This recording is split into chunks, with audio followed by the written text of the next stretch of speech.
อาชีพใดที่สถาบันการเงินปล่อยกู้ให้ง่ายและก็ได้เงื่อนไขดีเนาะเฮามาฟังกันในสำหรับคลิปนี้เลยอิงตามที่เฮาเองก็มีประสบการณ์ในการที่ว่าไปกู้เงินอยู่ในสถาบันการเงินแล้วก็ได้สอบถามเกี่ยวกับผลิตภัณฑ์สินเชื่อของบรรดาสถาบันการเงินต่างๆก็เห็นว่าเนาะสถาบันการเงินนี่เพิ่นจะมีการปล่อยกู้ให้ง่ายแล้วก็ได้เงื่อนไขพิเศษก็คือผู้ที่ว่าเป็นพนักงานรัฐหรือว่าพนักงานรัฐกรนั่นเองรองลงมาก็จะเป็นบรรดาพนักงานเนาะที่ว่าได้เฮ็ดเวียกอยู่ตามองค์การต่างๆเนาะและต่อมาก็คือบุคคลทั่วไปเนาะก็อาจจะได้เงื่อนไขที่ยากแดหรือว่าได้นโยบายที่ว่าบ่ดีเท่ากับผู้ที่ว่าเป็นพนักงานประจำนั่นเองทุกคนมาฟังกันว่าเป็นอย่างเนาะจึงว่าให้พนักงานรัฐหรือว่าพนักงานรัฐกรนี่มีการเข้าถึงสินเชื่อหรือว่าได้เงินกู้ง่ายได้เงินไขดีเนาะทั้งที่ว่าพนักงานรัฐกรส่วนหลายคือเฮาฮู้หั่นแหละเนาะก็อาจจะมีรายได้ที่ว่าบ่ค่อยสูงปานใดแต่ว่าเนาะสำหรับสถาบันการเงินหรือว่ามุมมองของสถาบันการเงินแล้วบรรดาพนักงาน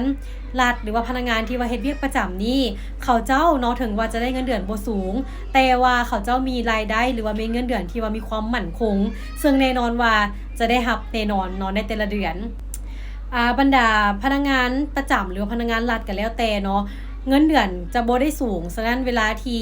จะซื้ออย่างจักอย่างนึงถ้าจะให้กับเจ้าทอนเงินเป็นก้อนแล้วไปซื้อเนาะก็ค่อนข้างว่าจะมีความยากถ้าว่าอาศัยแต่เงินเดือนอย่างเดียวก็ก่อนที่จะได้สิ่งของหรือว่าได้เครื่องต่างๆได้ดินได้เฮือนได้รถนี่ก็ค่อนข้างว่ายากเนาะฉะนั้นการที่ว่าไปผ่อนไปกู้ก็เป็นอีกทางเลือกนึงที่ว่าเป็นการที่ให้เขาเจ้านั้นเนาะสามารถถอนเงินไปในตัวหรือว่าบังคับไปในตัวและรายได้ที่มั่นคงนี่เนาะเฮ็ดให้กับเจ้านั้นสามารถที่จะจัดสรรจัดแจงเงินว่าบ่วงใดจะเอาไว้ใช้จ่ายตัวใดบ่วงใดที่จะเอาไว้ใช้จ่ายในการใช้หนี้เนาะฉะนั้นพนักงานรัฐหรือว่าพนักงานรัฐกรนี่ก็เลยเฮ็ดให้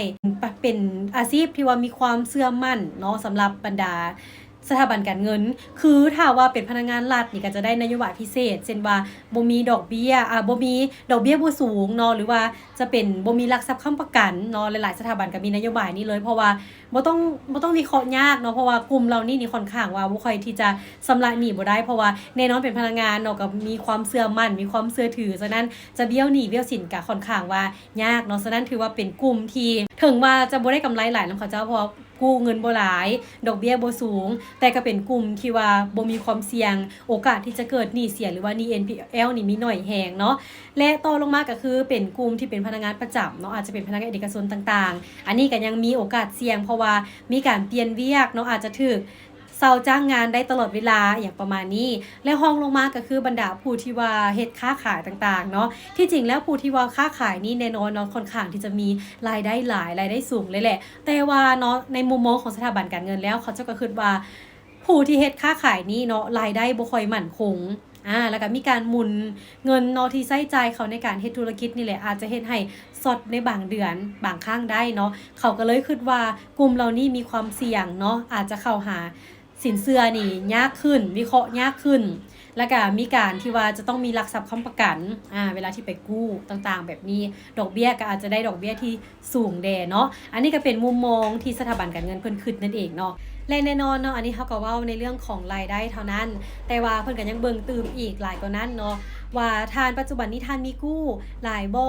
จะมีความสามารถในการชำระหนี้ตื่มได้บ่และนอกจากนั้นก็มีประวัติการชำระหนี้ที่บ่ดีบ่แน่นอนถ้าว่าถึงจะเป็นพนักงานที่มีความมั่นคงมีรายได้ที่มั่นคงแต่ถ้าว่ามีประวัติการชำระหนี้ที่บ่ดีเนาะเคยเป็นหนี้เสียหนี้จ่ายซ่าต่างๆอันนี้ก็มีโอกาสที่จะได้สินเชื่อค่อนข้างยากเช่นเดียวกันเพราะว่าติดแบล็คลิสต์หรือว่าติดเครดิตบ่ดีไปแล้วเนาะฉะนั้นอย่าลืมว่าการที่เฮาจะเข้ากู้เงินหรือว่าไปกู้เงินอยู่สถาบันการเงินต่างๆเฮาต้องมีวินัยในการชำระเงินให้ตรงมื้อตรงเวลาห้ามจ่ายช้าเด็ดขาดเด้อ